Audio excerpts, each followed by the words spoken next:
D1 base is equal to 15.6 centimeters. Height, we have to find out height value. So area of parallelogram is equal to 16.38 centimeter square. So area of parallelogram formula is B into H is equal to 16.38 centimeter square. Here B value is, B means base value is 15.6 into height is equal to 16.38. This 15.6 value is transposed into, this is the right hand side, this is the left hand side. So 15.6 is transposed into right hand side, into becomes division. Therefore height is equal to 16.38 by 15.6 is equal to 1.05 centimeters అనేది వస్తున్నాము. ఇది D1 answer. Same fourth question కూడా base is equal to 15 centimetres ఇచ్చారు, height is equal to మనం height అనేది find out చేయాలి. So area of triangle is equal to 87 centimetre square అనేది ఇచ్చేసారు. Next area of triangle formula is equal to 1/2 into BH. B means base, H means height is equal to 87 centimetre square. So ఇప్పుడు ఈ ఫార్ములాలో ఈ values substitution చేద్దాం. Substitute these values in this formula. So 1/2 into 15 into H is equal to 87.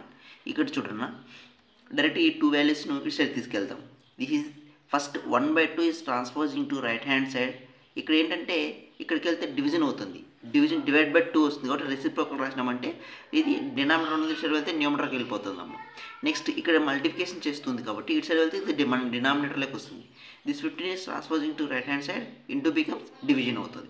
So దీన్ని calculate చేస్తే 11.6 centimetres అనేది value వస్తుంది. Next height is equal to 31.4 centimetres, base అనేది మనం ఫైండ్ అవుట్ చేయాలి. So area of triangle is equal to 1256 ఇచ్చారు. So formula వచ్చింది, area of triangle formula వచ్చింది 1/2 into B into H, that is equal to 1256. So 1/2 into B into height value is 31.4. So ఇప్పుడు మనం B value find out చేయాలి. ఈ 2 value 1/2ను 31.4ని transfer right hand side transfer చేస్తే 1256 into 2/31.4 వస్తుంది. దీన్ని క్యాల్కులేట్ చేస్తే 80 మిల్లీమీటర్స్ అనేది వస్తుంది. Next last C1 answer. So base is equal to 22 centimetres ఇచ్చారమ్మా. హైట్ వాల్యూ అనేది మనం ఫైండ్ అవుట్ చేయాలి. We have to find out height. So area of triangle is equal to 170.5 centimetre square అనేది కూడా ఇచ్చేసారు. Next area of triangle formula is 1/2 into BH, that is equal to this value. So 1/2 into B value is 22 into height value is ఇది ఒకటి మనం height value find out చేయాలి కాబట్టి height value అనేది అలాగే రాసుకుంటాం. H is equal to 170.5 centimetre square.